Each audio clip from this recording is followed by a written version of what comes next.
Bonsoir à tous, bienvenue dans ce nouveau tutoriel où je vais vous apprendre comment faire le déploiement d'un serveur Spring Boot avec AngularJS. Donc pour commencer, je vais vous montrer la structure de mon dossier. Donc je vais aller sur le document. C'est ce projet-là que je veux euh, déployer sur mon serveur Spring Boot sur Elastic. Donc, j'ai les fichiers de mon projet ici. J'ai les fichiers de mon projet. Et à ce niveau, j'ai un dossier front-end. Donc, le dossier front-end, c'est le build que j'ai fait pour mon projet. Donc, le build de AngularJS se trouve dans ce dossier frontend.js. Donc, je le mets à la racine de mon projet ici. Donc, à la suite du déploiement, ça sera très important, nous allons l'utiliser pour déployer la partie front-end de notre application. Donc, le reste, vous le connaissez déjà. Donc, sans tarder, je vais rentrer dans mon éditeur de test pour commencer les configurations pour le déploiement. Donc, je vais rentrer dans mon fichier pom.xml et je vais commencer par faire les modifications à faire. Et donc, pour commencer, dans le fichier pom.xml, je vais rentrer je vais ajouter le package de notre projet. Donc, nous allons rendre le projet, nous allons faire le build de notre projet sur le package .war. Donc nous allons, et je vais copier, j'ai mis les modifications à faire dans ce fichier, donc souvent je vais copier-coller. Donc nous allons mettre ce balise là au niveau du fichier POM. Donc cette balise ça nous permet de dire à notre builder que nous voulons le faire avec un fichier et nous voulons le faire en .war. Donc après ça, nous allons ajouter cette dépendance, la dépendance du serveur Tomcat. Nous allons ajouter cette dépendance à notre fichier. Donc nous allons aller dans l'éditeur et mettre cette dépendance là. On va le mettre ici. Donc nous allons le mettre ici. Nous allons mettre cette dépendance ici. Donc une fois encore, nous allons aller dans notre fichier. Nous allons changer le nom de notre build final. Donc avec ce balise final name, nous allons mettre au niveau de build en bas ici. Au niveau de la balise build, nous allons mettre cette balise final name de notre projet. Nous allons le nommer .click. Donc nous allons mettre le nom .click dans ce balise là. Donc vous êtes libre à mettre le nom que vous voulez pour votre projet. Donc à part ça, nous allons continuer les modifications. Bon, pour notre projet particulièrement, nous voulons faire une exclusion pour pouvoir que notre serveur puisse supporter notre projet. Donc l'exclusion particulièrement, nous allons le faire au niveau de la balise qui se trouve ici. Nous allons faire l'exclusion ici. Donc on va ajouter ces balises là pour exclure, pour faire cette exclusion là lors du build de notre projet. Donc après ça, je vais enregistrer mon fichier. Donc nous avons terminé les modifications au niveau de notre fichier POM. Donc ce que nous allons faire maintenant, nous allons rentrer dans le fichier principal de notre projet. Le fichier principal de notre projet se trouve ici,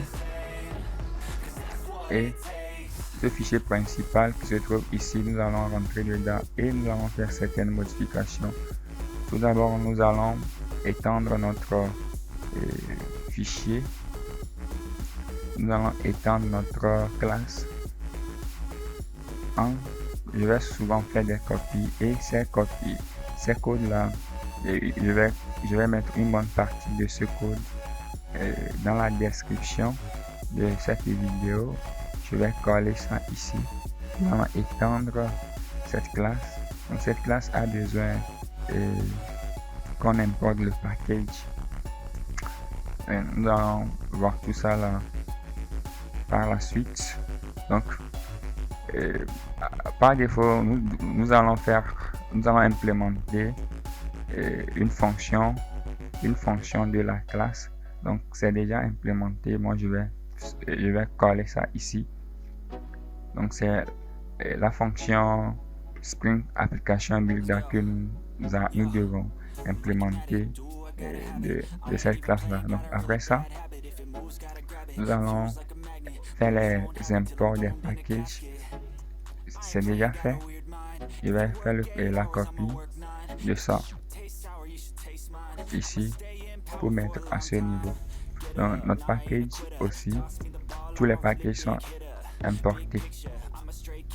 Donc une fois que nous avons terminé de faire notre modification ici, nous pouvons maintenant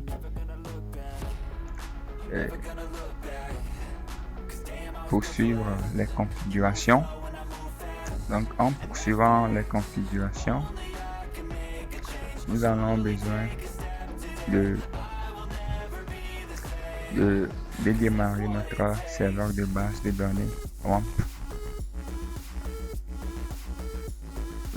Ok, notre serveur de base de données est déjà démarré, donc nous allons faire un build de nous allons lancer notre projet pour voir si tout marche très bien.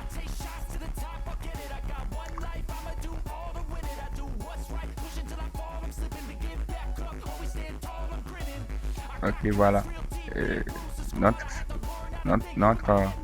projet est bien lancé sur le port 8080. Vu que c'est un backend, je vais utiliser un logiciel, une application que j'ai installée dans Chrome.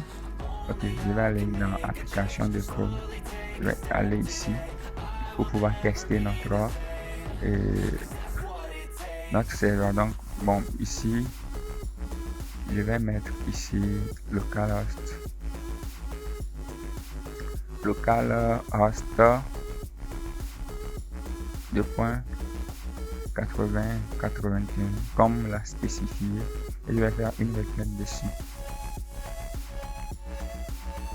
Ok, je vais supprimer ça.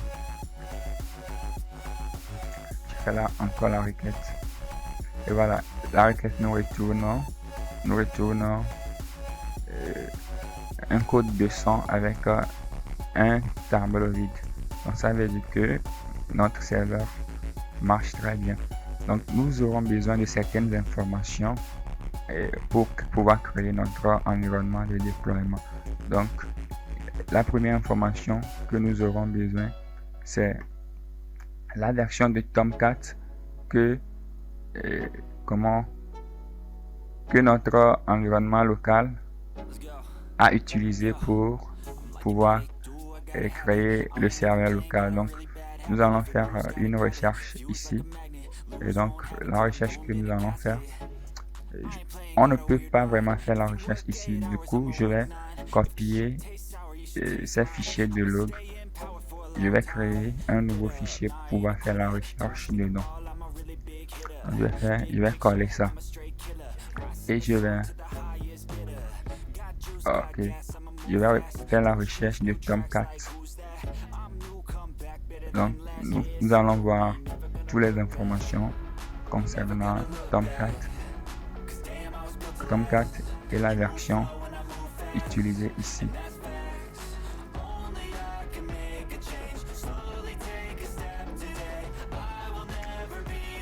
Donc ici nous pouvons voir que nous avons la version du Tomcat utilisée ici.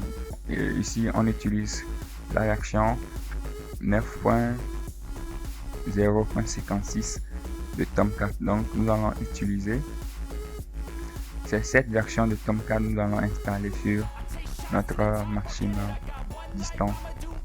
Donc nous allons fermer ce fichier là, ne pas enregistrer, nous n'allons pas l'enregistrer. Donc nous aurons aussi besoin de la version de JDK pour pouvoir créer notre environnement. Ok, voilà, nous sommes maintenant dans la partie création de l'environnement de travail.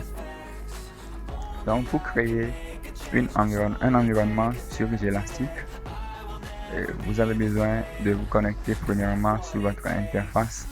Donc après ça, vous allez appuyer sur ce bouton New Environment. Et donc New Environment, ici vous avez les technologies. Ici les technologies que vous utilisez sont ici. Donc vous allez sélectionner ici notre technologie, c'est Java, et vous allez choisir la version. Ça prend par défaut Tomcat. Après ça, vous allez sélectionner la version de Tomcat que vous voulez mettre. Donc chez nous, nous voulons mettre Tomcat 0.0. Donc ici, ce que nous avons vu 56. Donc la valeur la plus proche de 56, c'est 58. Nous allons sélectionner ça. Après ça, nous allons sélectionner la version de notre JDK. Donc la version de notre JDK, nous allons sélectionner la version 17. Donc à part ça, nous allons configurer, nous allons augmenter les codecs, nous allons augmenter aussi un peu la taille de notre disque, et ici nous allons sélectionner notre environnement de base de données. Ici c'est MariaDB qui est sélectionné par défaut. Donc c'est bon, ça nous va. Nous allons aussi vouloir un peu jouer sur les configurations ici, et nous allons activer l'adresse IP publique. Nous aurons besoin de l'adresse IP publique dans la suite de ce tutoriel. Donc ici il y a les environnements, en fait les pays. Donc en fonction de votre projet, vous pouvez sélectionner un pays. Donc nous allons sélectionner, par défaut c'est un qui est sélectionné, mais nous allons choisir Allemagne. Et on a terminé toutes les configurations. On peut cliquer sur Create pour créer l'environnement. Donc ici nous avons la création de l'environnement qui a été lancée. Nous allons patienter quelques instants pour pouvoir suivre la vidéo. Et voilà, notre environnement vient d'être créé. Notre environnement qui est ici vient d'être créé. Donc nous pouvons aller dessus et nous allons voir cette belle page de Tomcat qui est visible dessus avec la version 9.0.58. Donc ce que nous allons faire maintenant, nous allons consulter notre boîte mail, notre boîte mail Gmail, pour voir les mails que mon domaine gratuit nous a envoyé. Et donc il nous a envoyé les mails à 19h01. Donc cette mail contient les identifiants pour se connecter sur le serveur. Les identifiants pour se connecter sur le serveur de la base de données. Donc bon, nous allons continuer les configurations de notre projet et en allant dans les ressources. On va aller dans les ressources ici, dans la configuration de application.properties. Nous allons copier username et le mot de passe. Donc, username ici c'est root. Le mot de passe, c'est ça qui se trouve ici. Nous allons copier le mot de passe. On va coller ça ici. L'username c'est root et c'est déjà bon déjà. Donc, par la suite, nous allons changer l'adresse IP de la base de données. Donc, pour ce qui concerne l'adresse IP de la base de données, nous allons aller sur notre plateforme. On va dérouler l'environnement. On va dérouler aussi ici le serveur de la base de données. Et il y a l'adresse IP de notre base de données qui se trouve ici. Nous allons cliquer sur cette icône pour copier l'adresse IP. On va aller sur notre projet. Et nous allons remplacer localhost par l'adresse IP de notre serveur qui se trouve ici. Donc nous allons enregistrer aussi ce fichier là. Donc c'est ce qui concerne la configuration de notre projet. Donc une fois que c'est terminé, nous allons faire le build de notre projet. Donc pour faire le build, premièrement nous allons faire un clean. On va faire un clean. Patienter. Voilà. Donc nous allons faire install ici pour générer les fichiers de notre projet.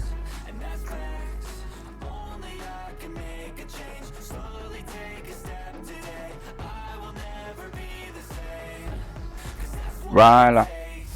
Nous avons terminé de faire le build de notre projet. Donc nous allons rentrer dans le dossier du projet. Nous allons rentrer dans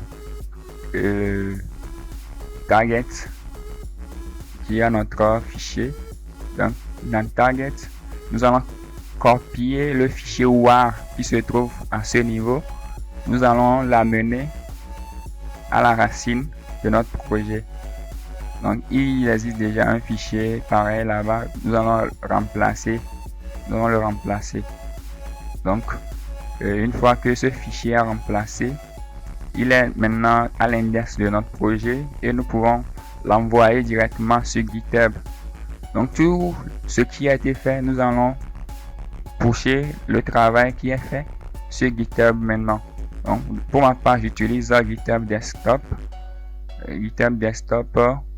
Et donc je vais utiliser GitHub Desktop pour pouvoir faire le push de mon projet sur GitHub. Donc ce que je vais faire maintenant, je vais mettre le commentaire déploiement du 15 04 20 22 et je vais commit.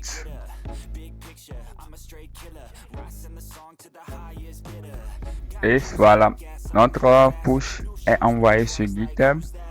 Et donc nous allons commencer le déploiement côté serveur. Donc côté serveur, nous allons utiliser WebSSH sur le serveur pour faire les travaux. Donc nous allons cliquer sur l'icône de ligne de commande qui se trouve ici pour pouvoir se connecter sur le SSH du serveur. Donc actuellement il y a un chargement, donc nous allons patienter le chargement.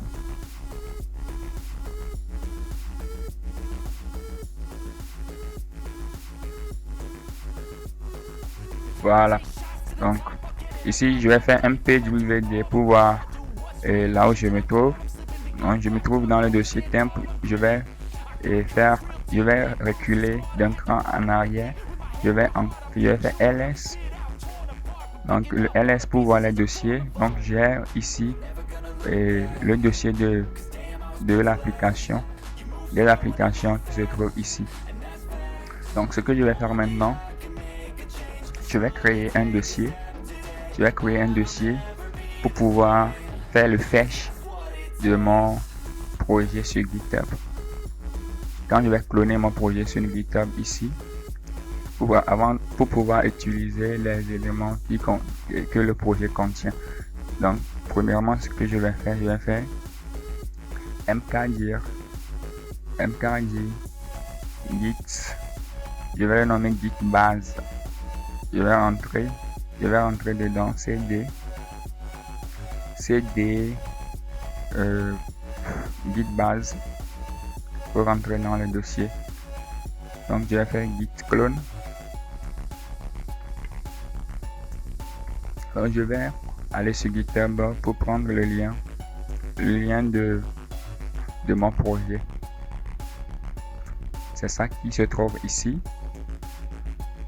Donc vous allez voir mon dernier déploiement, mon dernier push, c'est il y a 3 minutes.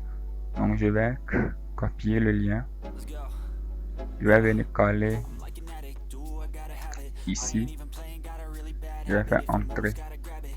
Donc il demande l'identifiant, c'est Trioti Web Association.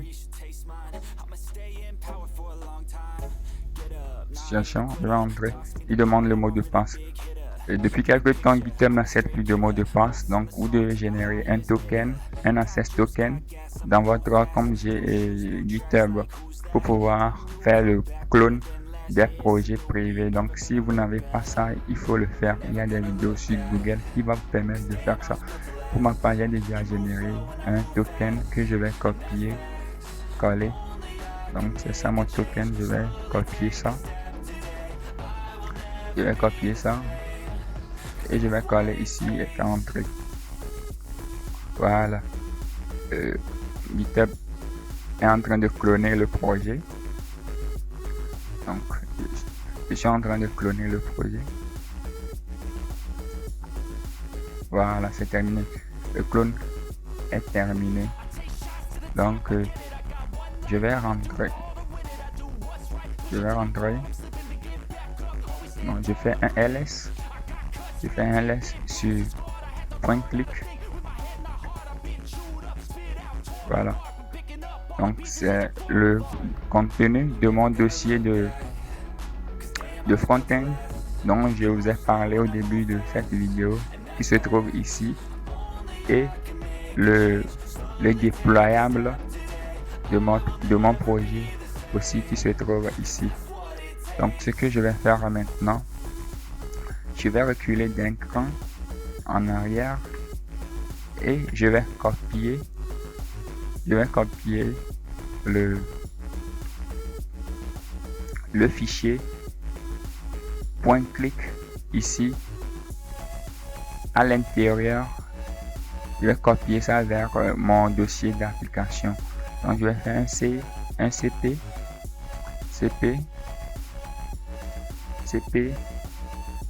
GitHub base /point-click/point-link.org vers le dossier web apps. Je vais entrer. Voilà, mon dossier est bien copié.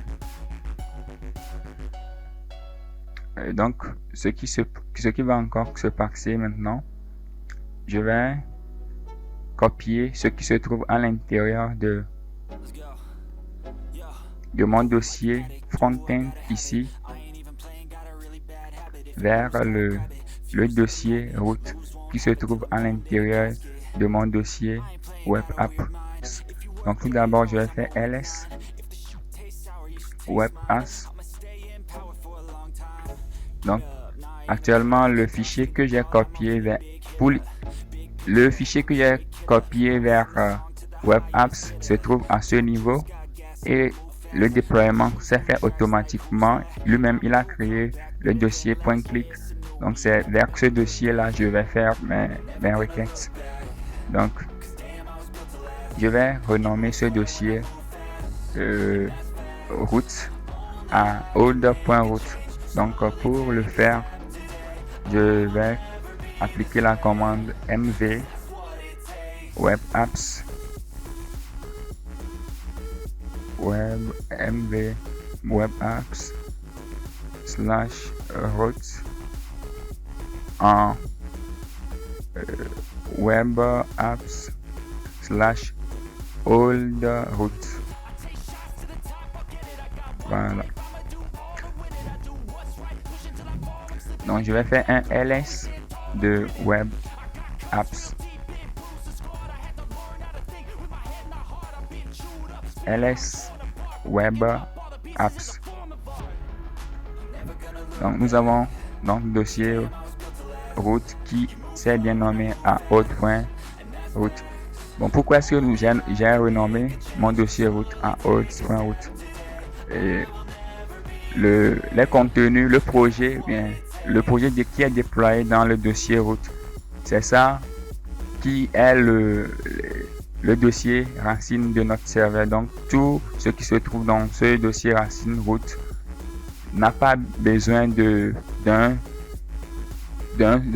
slash quelque chose pour atteindre ça. Donc si nous saisissons le domaine directement, nous allons tomber sur ce qu'il y a dans le dossier route. Donc une fois que j'ai renommé le dossier en route.route, toute requête qui sera envoyée sur le serveur et va aller sur une page d'erreur. Pour faire l'exemple, j'ai cliqué, donc il dit qu'il n'a pas retrouvé. Il va retourner l'erreur 404. Donc il n'y a pas de projet et à la racine de notre serveur. Donc je vais envoyer notre nouveau projet à la racine de notre serveur. Je vais envoyer notre dossier front-end à la racine de notre serveur. Donc pour le faire, je vais premièrement créer le dossier route. mkdir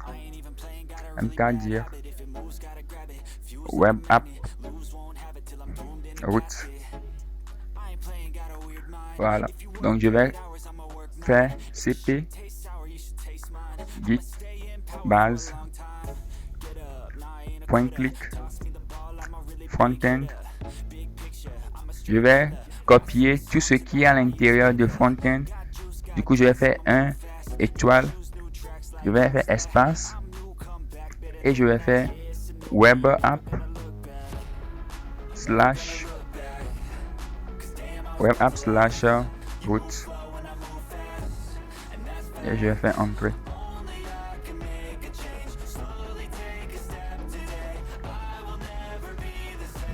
La copie n'a pas bien marché parce que je n'ai pas spécifié l'attribut, bien l'argument -r qui est récursive. Voilà, maintenant la copie a bien marché. L'argument -r permet de copier aussi les sous-dossiers. Donc, ce qu'il a fait maintenant, nous allons essayer d'aller sur notre serveur en cliquant sur le domaine, sur le lien principal, et nous sommes en train de voir que la page front-end se charge très bien. Nous n'avons plus une erreur 404.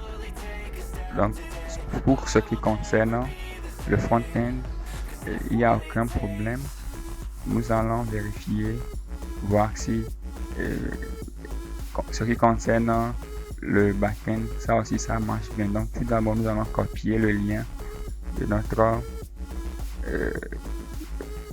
serveur, le lien, l'adresse URL de notre serveur.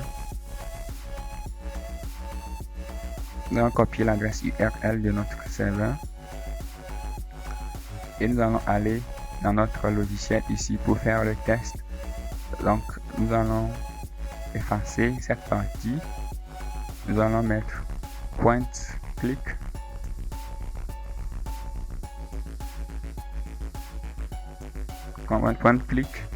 et nous allons essayer. Voilà, notre serveur répond avec une requête de 100.